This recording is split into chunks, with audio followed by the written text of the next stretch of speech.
تلنگانہ کے وزیر بلدی نظم کے ٹی راما راؤ نے کہا کہ اس مہینے کی 21 تاریخ سے حیدرآباد میں دوسرے مرحلے کے ڈبل بیڈ روم مکانات کی تقسیم عمل میں آئے گی۔ انہوں نے حیدرآباد میں ڈبل بیڈ روم مکانات کی تقسیم کے سلسلے میں آج جائزہ اجلاس طلب کیا۔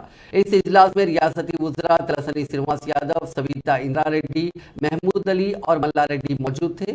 اس موقع پر کے ٹی آر نے کہا کہ اس مہینے کی 21 تاریخ سے حیدرآباد میں دوسرے مرحلے کے تحت 13,300 مکانات تقسیم کیے جائیں گے۔ انہوں نے بتایا کہ انتہائی شفافیت کے ساتھ صرف غریب اور مستحق افراد کو ہی مکانات دیے جا رہے ہیں۔